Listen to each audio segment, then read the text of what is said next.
Assalamualaikum warahmatullahi wabarakatuh. Baiklah, kami dari kelompok 8.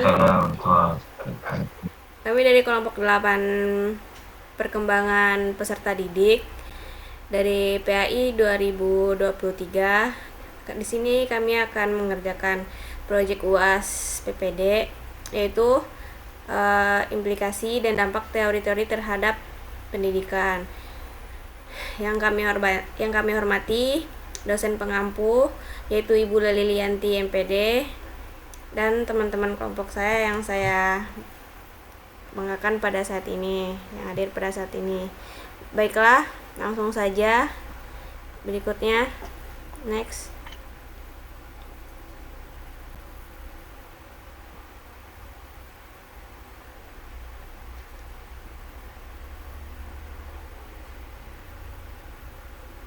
Farid, next. Udah next nih. Kok nge-lag ya? Belum lah itu. Lanjut sumpah.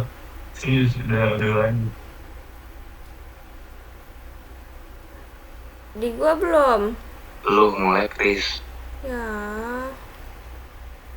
Gimana sih? Udah di gua udah. Baru next. Nah, berikutnya di sini ada saya Rizka Ramadhani, terus ada Ahmad Farid dan Iqbal Alifiansyah. Oke, next.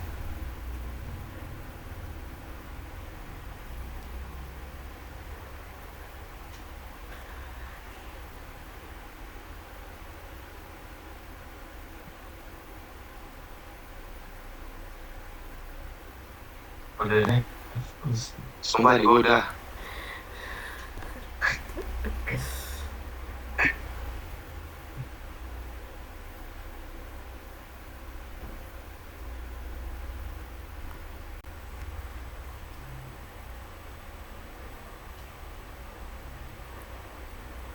Oke, berikutnya itu ada materi-materi yang akan kami sampaikan, yaitu ada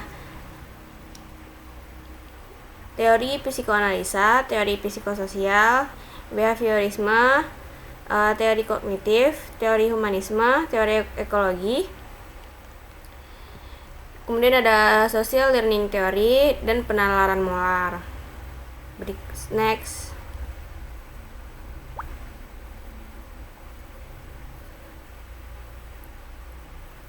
Udah next belum, Farid?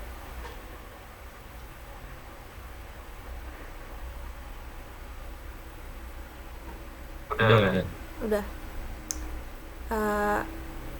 Baiklah, yang pertama itu ada psikoanalisa dari Sigmund Freud, yaitu implikasinya pertama berbicara tentang konsep kecemasan yang dikemukakan oleh Freud, tentu saja berkaitan dengan proses keagamaan.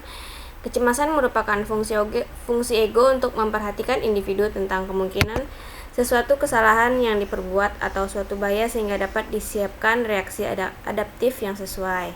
Yang kedua yaitu implikasinya ada teori ini digunakan pada proses pendidikan yang berbasis kecemasan majemuk. Setiap individu memiliki kecerdasan yang berbeda-beda. Kecerdasan bukanlah berpatokan pada angka-angka yang berkaitan dengan IQ.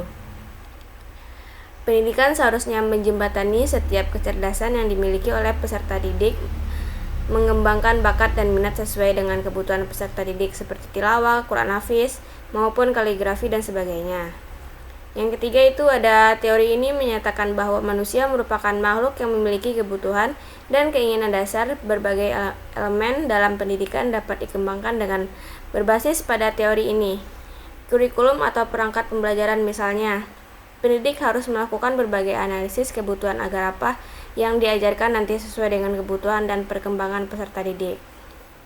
Oke, next.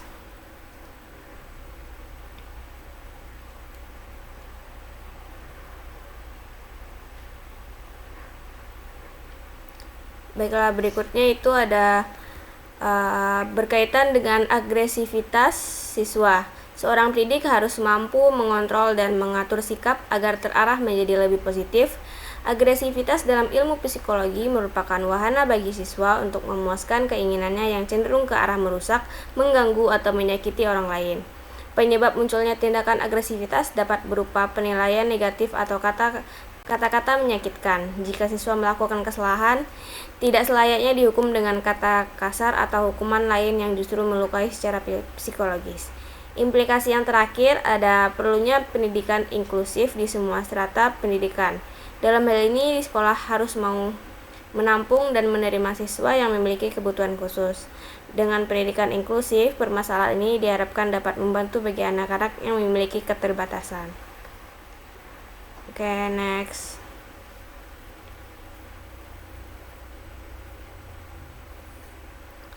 Nah, teori berikutnya itu ada psikososial dari Erik Erikson. Implikasi yang pertama yaitu ada pada tahapan awal perkembangan kepribadian anak, penerapan trust versus mistrust dapat mempengaruhi perkembangan jiwa dan sosial pada anak, serta pengaruhnya saat beranjak dewasa di masa mendatang. Saat tahap ini berhasil dilaksanakan dengan baik, maka seorang anak akan memiliki rasa percaya dan merasa aman berada di sekitar lingkungan pendidikannya. Yang kedua itu tahapan kedua, kemampuan pengendalian diri akan berkembang optimal jika mendapat motivasi dari orang dewasa. Begitu juga sebaliknya, hari akhir dari proses ini terkait dengan keinginan atau kemauan. Ketika tahap ini berhasil, maka anak akan memiliki kendali atas dirinya, mampu berpikir bijaksana sehingga berani dalam mengambil keputusan, menyampaikan pendapatnya di sekolah, dan dapat menyelesaikan masalah yang terjadi di sekolah. Tahapan ketiga yang terjadi yaitu pendidikan yang mendorong inisiatif dan memberikan tanggapan positif terhadap usaha-usaha anak dapat mengurangi rasa bersalah yang mungkin muncul dari kegagalan, sehingga mempromosikan sikap positif terhadap pembelajaran.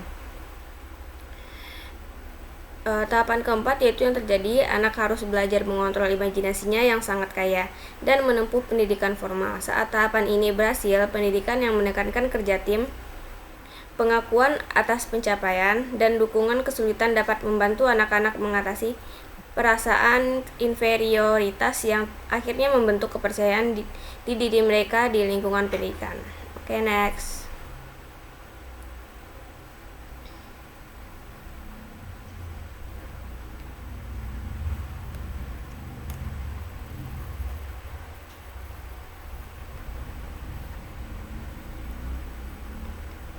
Oke, di tahapan berikutnya implikasi yang terjadi yaitu konflik identitas dan kebingungan peran terjadi pada usia remaja yang akan mempengaruhi kehidupannya di masa mendatang.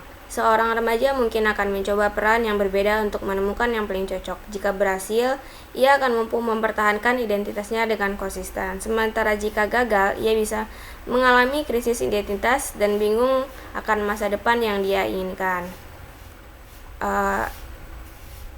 Tahapan yang keenam yaitu yang terjadi implikasinya manusia berfokus pada pengembangan hubungan dekat dan penuh kasih dengan orang lain. Mereka akan mulai mengenal pacar, pernikahan, membangun keluarga, dan persahabatan. Ketika hubungan cinta dengan orang lain berhasil, maka dapat mengalami cinta dan menikmati hubungan yang sangat dekat.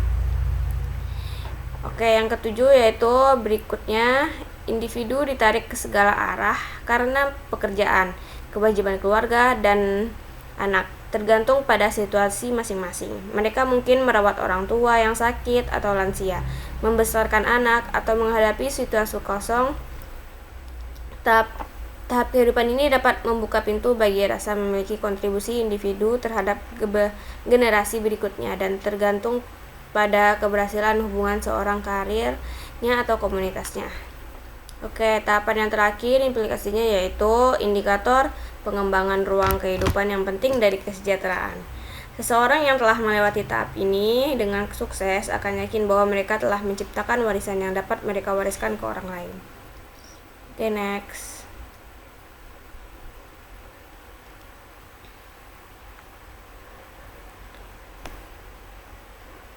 Oke, berikutnya yaitu ada social learning theory dari Albert Bandura.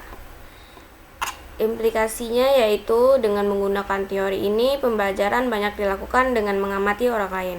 Menggambarkan konsekuensi sesuatu perilaku akan meningkatkan perilaku yang pantas, mengurangi perilaku yang tidak pantas.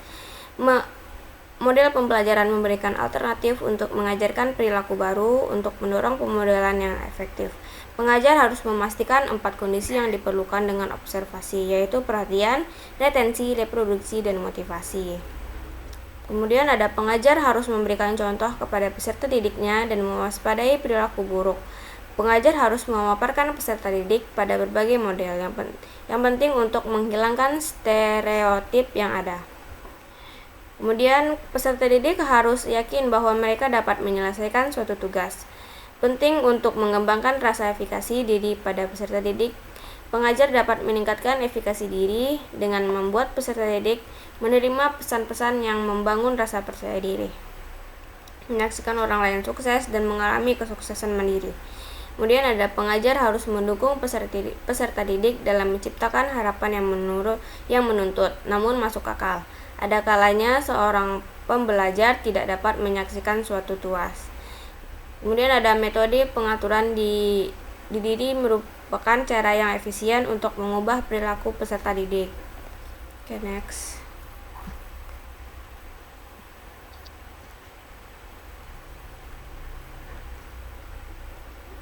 Oke. Berikutnya ada penalaran moral. Bentar ya.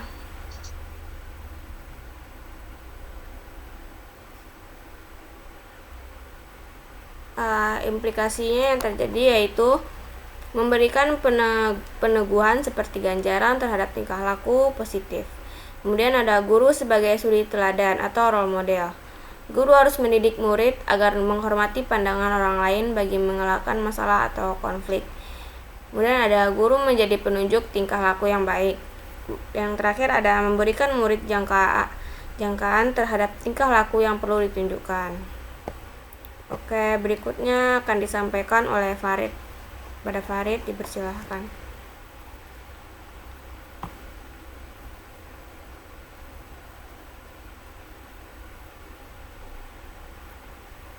Oke, bismillahirrahmanirrahim. Selanjutnya adalah ekologi. Jadi, ekologi adalah ilmu biologi yang mempelajari pengaruh dari lingkungan pada makhluk hidup. Kata ekologi adalah bikos, yang berarti rumah, habitat hidup, serta dari kampus yang berarti ilmu. Jadi, bisa diartikan bahwa ekologi adalah pengkajian hubungan antara organisme terhadap lingkungan di alam dan tidak mempelajarinya bukan merupakan eksperimen. Oke, selanjutnya ada aspek dari ekologi. Yang pertama itu mikrosistem. Seperti yang kita ketahui, jadi lingkungan mikrosistem adalah lingkungan yang paling kecil. Jadi lingkungan di mana ia hidup dan bertemu dengan orang-orang yang berinteraksi. Mikrosistem sekolah, pertemanan, atau lingkungan.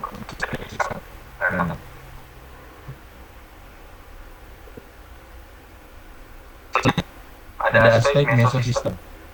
Mesosistem meliputi interaksi antar mikrosistem yang berbeda di mana pada intinya mesosistem adalah suatu sistem yang terbentuk dari mikrosistem dan melibatkan hubungan antara rumah dan sekolah, teman sebaya dan keluarga atau anggota keluarga.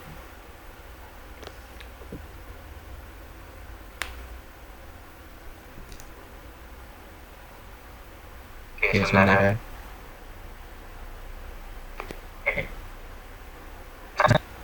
ada ekosistem. Jadi ekosistem berkaitan dengan hubungan yang mungkin terjadi antara dua atau lebih. Salah satunya komunikasi anak, namun tetap memengaruhinya. Oke, ada dalam makrosistem. Jadi seperti yang kita ketahui, artinya besar. Jadi ekosistem adalah lingkungan yang paling besar dan jauh dari orang-orang dan tempat yang masa dapat akan pengaruh signifikan pada anak. Di lingkungan ini sesuatu budaya dan nilai anak, khususnya keyakinan dan ide dominan anak sebagaimana sistem politik dan ekonomi, melibatkan status sosial dan ekonomi dari seseorang atau keluarganya. Oke, yang ketiga ada aspek kronosistem. Jadi kronosistem itu memberikan kegunaan dari dimensi waktu yang mempertunjukkan pengaruh akan perubahan dan kontinuitas dalam lingkungan sama. Kronosistem bisa berupa perubahan, transisi, dan tingkatan dalam struktur keluarga, alamat, pekerjaan orang tua, lalu perubahan sosial dalam masyarakat seperti dan apa, dan mungkin melibatkan konteks teknologis. Oke, sebenarnya humanity, Abraham Maslow dan Carl Rogers. Jadi teori humanisme adalah teori yang memandang manusia dari dimensi tempat dia tinggal, karena lingkungan juga akan mempengaruhinya secara manusiawi. Jadi di mana manusia itu memiliki kebebasan individu mengungkapkan pendapat dan menentukan pilihannya.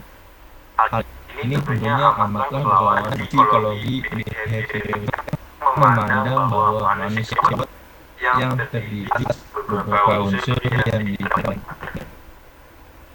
Dalam psikologi humanistik, manusia adalah agen yang bebas dengan kemampuan superior untuk menggunakan simbol-simbol abstrak. Oleh karena itu, untuk mempelajari baik dari sisi psikologi umum maupun dalam kaitannya dengan teori belajar humanistik dapat dilakukan dengan mempelajari langsung dari penjelasan sendiri yang akan dilakukan. Oke, jadi hierarki kebutuhan dari teori humanisme. Pertama itu ada fisiologis atau kebutuhan fisiologis. Jadi pada tingkat yang paling bawah terdapat kebutuhan yang bersifat fisiologis atau kebutuhan udara, makanan, minuman, dan sebagainya yang dibutuhkan atau defisit dalam tubuh orang masyarakat. Jadi kebutuhan fisiologis juga disebut sebagai kebutuhan dasar basic needs yang jika tidak ada nasal esen dan malnutrisi. Oke, selanjutnya kebutuhan rasa. Kebutuhan berupa kebutuhan taman ini berhubungan dengan jaminan keamanan atas perlindungan struktur kata bebas dari rasa takut dan cemas dan sebagainya. Karena adanya kebutuhan inilah maka manusia membuat peraturan, undang-undang, saya membuat sistem asuransi, pensiun, dan selanjutnya ada and love needs, kebutuhan untuk dicintai dan kasih sayang. Setelah kebutuhan fisiologis dan rasa aman relatif dipenuhi, maka timbul kebutuhan untuk dimiliki dan dicintai. Orang ingin mempunyai hubungan yang hangat dan akrab, bahkan mesra dengan orang lain. Intinya, seseorang akan ingin mencintai dan dicintai, atau ia ingin setiap kawan dan butuh setiap kawan. Kita ada atau kebutuhan harga diri. Ada dua macam kebutuhan akan harga diri, yaitu Kebutuhan akan kekuatan, perasaan, kompetensi, kecerdasan, dan kemandirian. Yang kedua, kebutuhan akan penghargaan dari orang lain, status, kebenaran, dominansi, kebanggaan, dianggap penting, dan apresiasi dari orang lain. Jadi individu-individu yang kebutuhan dari dirinya terpenuhi akan menjadi seorang yang percaya diri, tidak tergantung pada orang lain, dan selalu siap berkembang terus untuk selanjutnya meraih kebutuhan yang tertinggi, yakni aktualisasi diri. Yang terakhir, self actualization needs. Jadi kebutuhan aktualisasi diri. Actualization atau kebutuhan diri adalah kebutuhan untuk mencapai dalam kehidupan seseorang. Kebutuhan aktualisasi diri merupakan yang mempunyai yang terdiri atas 13 meta kebutuhan yang tidak tersusun secara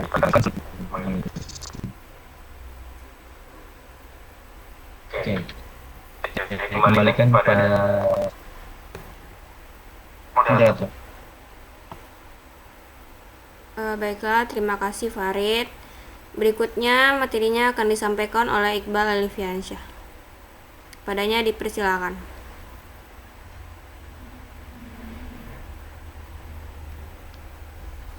Baik, terima kasih. Yang selanjutnya, teori behaviorisme. Yang pertama ada Ivan Pavlov, salah satu tokoh behavioristik ini adalah Ivan. Dengan teori Pascal conditioning-nya, teori Pascal conditioning ini meyakini respon perilaku. Maka dibutuhkan pengondisian stimulus, bukan stimulus alami. Demikian, dalam proses belajar dengan tingkah laku sebagai ukur keberhasilannya dapat dilakukan melalui pengaturan dan hubungan conditioning. Skinner, karakteristik yang berkaitan enforcement seperti operan conditioning yang dikemukakan oleh Skinner. Teori ini meyakini bahwa perilaku individu di proses operan conditioning, di mana seseorang dapat mengontrol tingkah laku organisme melalui pemberian reinforcement yang bijaksana. Perilaku terbentuk oleh konsekuensi yang dibuat. Konsekuensi yang menyenangkan akan membuat perilaku yang sama akan diulang lagi. Sebaliknya, konsekuensi yang tidak menyenangkan akan membuat perilaku dihindari. Di next.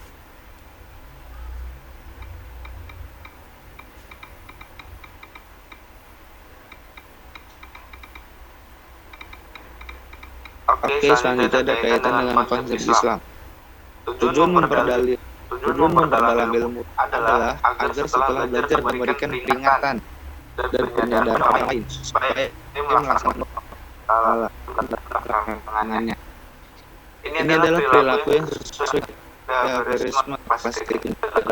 Quran surah An-Nisa ayat 9 juga mengajarkan kepada kita bahwa agar menolong generasi yang lemah, kan agar bertakwa kepada Allah dan agar kita tidak tergolong generasi yang lemah. Kata yang baik, perintah agar orang tua tertakwa dan bertutur kata yang baik atau halus dan untuk pengkondisian lingkungan agar anak-anak dapat tumbuh dan berkembang sesuai dengan yang diinginkan. Hal ini berarti identik dengan classical conditioning-nya flow. Juga terdapat misalnya dalam sebuah pasangan yang artinya perintahkanlah anak-anakmu untuk sholat ketika mereka berusia 7 tahun dan pula mereka menjalankannya saat mereka Duet Ahmad dan Daud. Dari hadis tersebut memerintahkan kepada para orang tua agar bersikap tegas terhadap anak-anaknya. Orang tua diperkenankan untuk memberikan hukuman atau melakukan secara tidak langsung. Hadis tersebut juga berbicara tentang bagaimana melalui pembiasaan supaya apa yang telah diajarkan dapat terdidik anak menjadi sesuatu kebiasaan yang baik. kebiasaan supaya apa yang telah diajarkan dapat tertanam dalam diri anak, sehingga anak-anak tersebut dapat bertanggung jawab terhadap segala kewajiban-kewajiban yang telah dibebankan kepada mereka. Hadis tersebut menjelaskan tentang adanya bahasan dari setiap apa yang diperbuat oleh manusia, kecil apapun perbuatan itu sebagai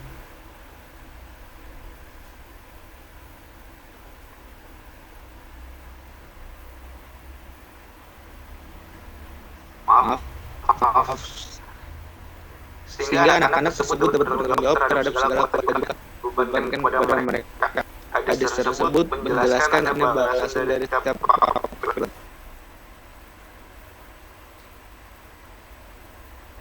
kecil apapun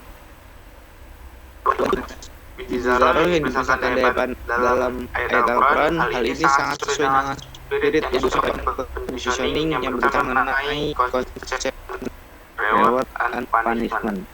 Oke, boleh di next.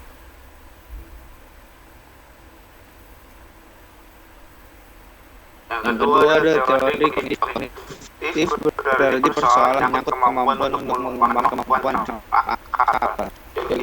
Lebih proses atau upaya untuk mengoptimalkan kemampuan operasional yang dimiliki oleh orang lain. Yang pertama, menurut Jen, anak dapat membangun secara aktif dunia kognitif sendiri dalam pandangan mereka mendasari perkembangan individu, yaitu perorganisasian dan penyesuaian. Kecenderungan organisasi dilukiskan sebagai kecenderungan bawaan setiap organisme untuk mengintegrasi proses-proses sendiri menjadi sistem.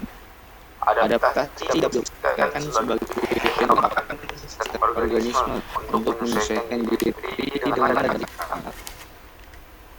Yang kedua, menurut Vygotsky menekankan bagi proses perkembangan mental melibatkan pembelajaran menggunakan temuan-temuan masyarakat seperti bahasa, matematika. Ia juga menekankan bagaimana anak-anak dibantu berkembang dengan bimbingan dari orang-orang yang sudah terampil di bidang tersebut. Oke, boleh di next.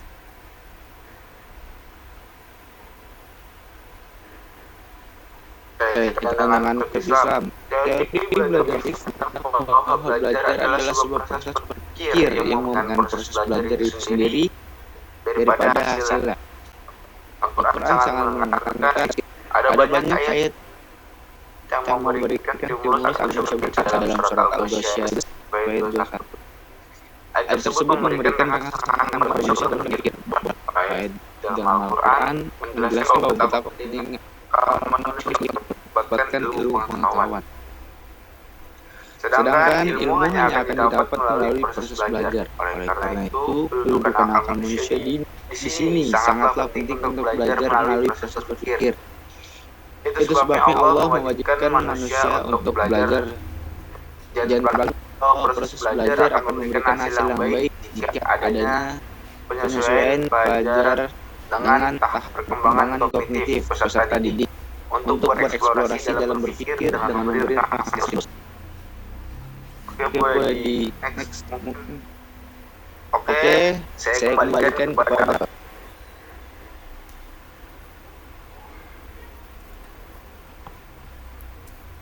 Ya, terima kasih kepada Iqbal dan Farid yang sudah menyampaikan materi proyek UAS. Baiklah, mungkin sekian dari kelompok 8, kurang lebihnya mohon maaf. Kami akhiri. Wassalamualaikum warahmatullahi wabarakatuh.